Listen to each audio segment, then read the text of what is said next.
श्री कृष्ण की कथाएं और उनकी सीख बड़ी सफलता चाहते हैं तो योजना बनाए बिना काम की शुरुआत न करें। झूठे आरोप लगे तो धैर्य न छोड़ें। आज भगवान श्री कृष्ण का जन्मोत्सव मनाया जा रहा है। श्री कृष्ण से जुड़ी कथाओं में जीवन प्रबंधन के ऐसे सूत्र हैं जिन्हें अपनाने से हमारी बड़ी बड़ी समस्याएं दूर हो सकती हैं। जन्माष्टमी के अवसर पर पढ़िए श्री कृष्ण की कुछ खास कथाएं और उनकी सीख। बड़ी सफलता चाहते हैं तो योजना बनाए बिना काम की शुरुआत न करें। जब भगवान विष्णु श्री कृष्ण रूप में अवतार लेने वाले थे, देवकी और वसुदेव कंस की कैद में थे। कंस ने देवकी वसुदेव की 6 संतानों का वध कर दिया था। 7वीं संतान के रूप में बलराम देवकी के गर्भ में आए तो भगवान विष्णु ने योगमाया से कहा था कि आप इस 7वीं संतान को देवकी के गर्भ से निकालकर वसुदेव जी की दूसरी पत्नी रोहिणी के गर्भ में स्थापित कर दो। इसके बाद कंस को यह सूचना दी जाएगी कि 7वां गर्भ गिर गया है। योगमाया ने ऐसा ही किया।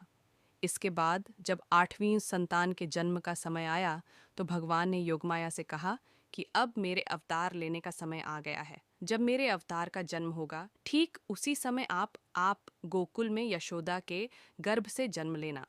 वसुदेव जी कंस के कारागार से निकालकर मुझे गोकुल पहुंचाएंगे और आपको लेकर कंस के कारागार में आ जाएंगे।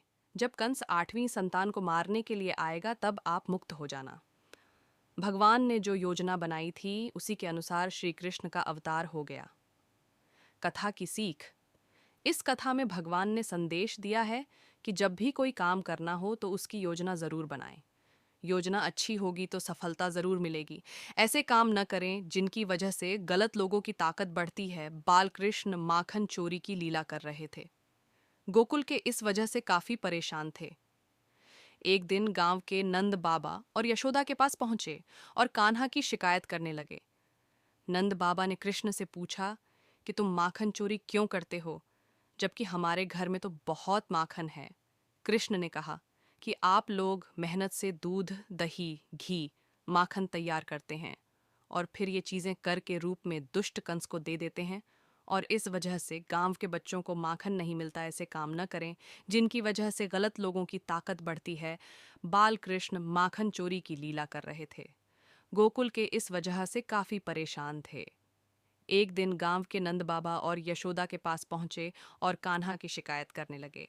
नंद बाबा ने कृष्ण से पूछा कि तुम माखन चोरी क्यों करते हो, जबकि हमारे घर में तो बहुत माखन है। कृष्ण ने कहा कि आप लोग मेहनत से दूध, दही, घी, माखन तैयार करते हैं और फिर ये चीजें करके रूप में दुष्ट कंस को दे देते हैं और इस वजह से गांव के बच्चों को माखन नहीं मिलता है। आपके इस काम से कंस की ताकत लगातार बढ़ रही है। अगर आप कंस को कर देना नहीं रोकेंगे तो मैं तोड़फोड़ करता रहूंगा ताकि ये माखन कंस के पास न पहुंचे और गांव के बच्चों को मिल सके। कथा की सीख। इस कथा में श्री कृष्ण ने संदेश दिया है कि हमें ऐसे काम नहीं करना चाहिए जिनकी वजह से गलत लोगों की ताकत बढ़ती है। आपके इस काम से कंस की ताकत लगातार बढ़ रही है। अगर आप कंस को कर देना नहीं रोकेंगे तो मैं तोड़ फोड़ करता रहूंगा ताकि ये माखन कंस के पास न पहुंचे और गांव के बच्चों को मिल सके। कथा की सीख। इस कथा में श्री कृष्ण ने संदेश दिया है कि हमें ऐसे काम नहीं करना चाहिए जिनकी वजह से गलत लोगों की ताकत